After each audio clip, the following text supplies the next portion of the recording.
다 같이 합장해 주시기 바랍니다. 화엄경의 부처님 말씀을 한 구절 송하여 드립니다. 불자하야 삼천 내천 세계가 이루어짐에 끝없는 가지가지의 중생을 유익해 하나니 물에 사는 중생은 물의 유익을 얻게 되고 육지의 중생은 땅의 유익을 얻게 되고 궁전의 중생은 궁전의 유익을 얻게 되고 허공의 중생은 허공의 유익을 얻게 되느니라. 열애의 주련하심도 이와 같으셔서 끝없는 중생을 가지가지로 유익해 하시는 것이니 부처님을 뵙고 환희를 일으키는 자는 환희의 이익을 얻고 청정한 심경에 머무는 자는 정계의 이익을 얻고 끝없는 선정에 머무는 자는 부처님이 줄세 대신통의 이익을 얻고 진리의 문 가운데 광명문에 머무는 자는 공덕이 에어지지 않는 이익을 얻고 무소유 광명에 머무는 자는 일체만 법이 광명을 놓아 깨어지지 않는 이익을 얻느니라. 그러므로 열애의 주련은 온갖 중생을 유익하게 한담이니라. 자, 합장을 내리십시오. 자, 오늘 법배 시간이 조금 늦어졌죠. 법문 시간이. 다음부터는 조금 시간을 땡겨서 9시 반에 관욕을 하고 시작하도록 하겠습니다.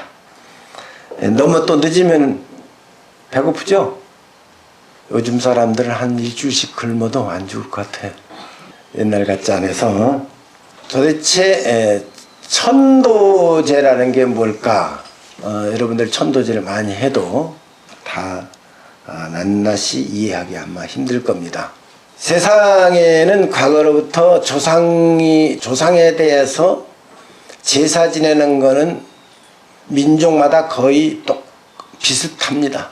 서양에도 조상에 대해서 공경하고 제를 지내는데 대개 추모라고 그래요. 추모제. 추모를 하죠.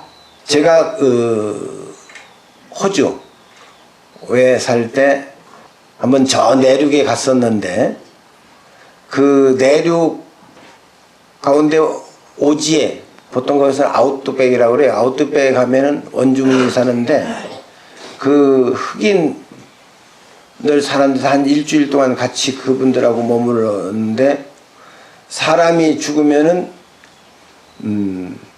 장례 지내는 것이 우리하고 사뭇 다릅니다. 그분들은 큰 고목나무를 하나 속에서 찾는데 오래된 고목나무 보면 속이 텅 비어서 겉에는 아주 완전히 멀쩡한데 이렇게 돌로 가서 이렇게 두드리면 텅 빈 소리가 나요.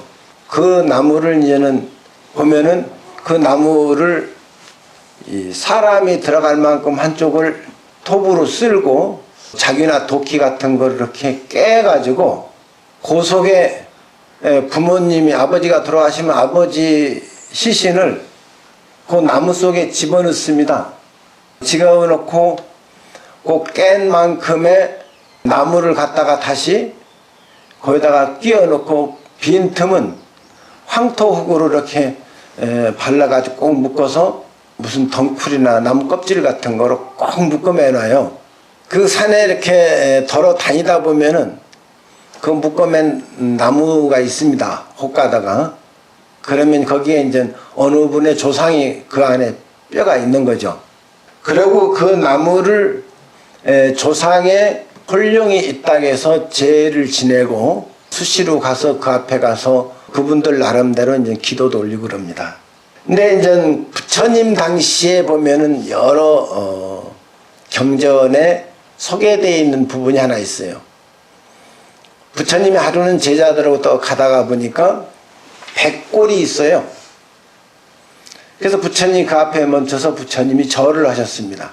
부처님이 절을 하니까 그 절을 한다는 것이 경전에 두 가지 내지 세 가지 종류가 나옵니다. 하나는 우요 삼잡해서 오체투지가 있고, 하나는 그냥 일반적으로 절이라고 나옵니다. 그러니까 오체투지는 지극히 극진히 절하는 것, 우리가 부처님 앞에 절하는 것이 오체투지입니다. 오체투지고, 또 일반적으로 절한다고 하는 것은 합장해서 머리를 숙이는 것을 절이라고 할 겁니다.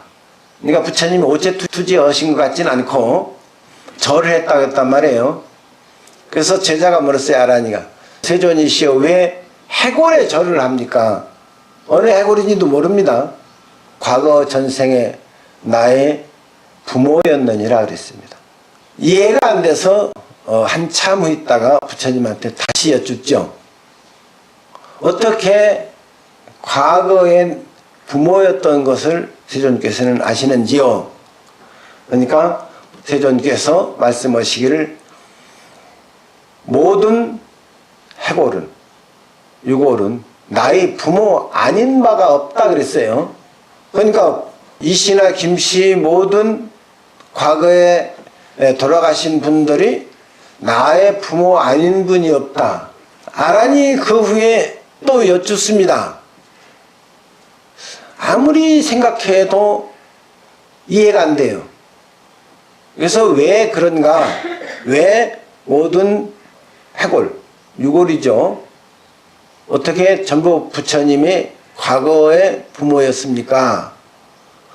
부모 아닌 바가 없다고 했습니까? 그러니까 세상에 태어나는 모든 중생은 서로 몸을 주고받는다 그랬어요. 그러니까 우리는 여기 앉아 계신 분들은 부처님 경전에 있는 말씀대로라면 서로 몸을 주고받는 그런 관계에 있다고 볼 수 있습니다. 지난번 몇 번 제가 그런 얘기를 한 적이 있어요. 만약에 여러분들이 내 생에 내가 태어난다면은 어떤 분이 나의 아버지가 되고 어머니가 되었으면 좋을까? 그런 생각 해보라 그랬죠, 제가. 해봤습니까? 어떤 분이 됐으면 좋겠어요? 물론 뭐 좋고 훌륭한 분은 그건 다 원하는 반대. 그렇게 하면 결론이 안 나와요. 내 주변에 나하고 인연되어지지 않은 사람은 절대로 내가 원한다고 해서 그분 앞에 가서 자식이 될 수가 없습니다. 예를 들어서 어떤 사람이 나는 지금 아주 부잣집, 대한민국의 최고 갑부, 갑부면 삼성이라고 칩시다. 그 집 손자로 태어나고 싶다. 가능할까요? 일면식도 없는데. 불가능한 거죠. 내가 하버드 대학을 나오고 하버드에서 박사학위를 받고 서울대학교에서 교수를 하시는 어느 분, 점잖하고 훌륭한 분, 그분을 아버지로 내가 해서 태어나고 싶다. 가능할까요? 일면식도 없습니다. 본 적도 없고 알지도 못해. 지나가다 얼굴 한번 스친 적도 없어. 그렇다면 불가능한 겁니다. 그럼 나하고 가장 가능할 수 있는 사람은 어떤 사람일까요? 나하고 같이 밥도 먹고 잠도 자고 이야기도 하고 상대방의 좋은 점도 좋아하기도 하고 때로는 다투기도 하고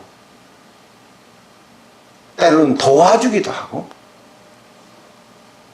사상이 같고 갚을 것이 많고 줄 것이 많은 사람, 그 사람이 바로 내 몸을 다시 있게 해주는 그 사람입니다. 그래서 나하고 가장 가까이 있는 사람에게 잘해줘야 될까요? 잘못해야 될까요? 당연히 잘해줘야 됩니다. 왜? 인과응보가 부처님 말씀 인과응보가 틀림없다면은 그 인과응보에 의해서 내가 태어날 것이니까. 자, 그래서, 자, 그러면 이런 경우가 있어요. 어떤 분은 참 부부가 너무 말하자면 인꼬 부부야. 그런데 인꼬 부부인데 젊은 나이에 50도 안 돼서 부인이 죽고 말았어요. 정말 서로 단 1시간도 떨어져 살 수 없는 사이인데. 그런데 남편은 90살까지 살았어요. 부인이 죽고 난 후 50년도 더 살았어. 그럼 다음 생에 만나질까요? 안 만나질 것 같죠? 그것도 두 가지 종류가 있습니다. 영이 된 사람이 50년 기다리는 건 아무것도 아닙니다. 우리가 힘들지. 돌아가신 영혼은 시간 개념이 없어. 100년, 1000년이라도 그 사람을 만나기 위해서는 기다릴 수가 있습니다. 그래서 이런 영혼을 떠돈다고 그러죠. 허공에.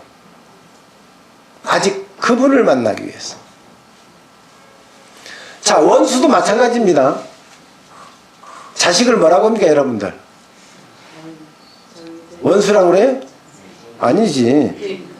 왼수라고 그러죠. 내가 가지고 있는 거 다 가져가.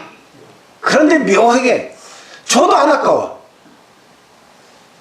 아니, 그런 도둑님이 어디 있어요? 가져가긴 다 뺏어 가져가는데, 마음까지 뺏어 가는데 안 아까워. 아까우면 어떻게 살겠습니까? 못 살지. 왜 안 아까운지 아세요? 과거 전생에 내가 뺏었으니까. 뺏은 거 돌려줄 뿐이에요. 그에게. 이게 인과 관계입니다.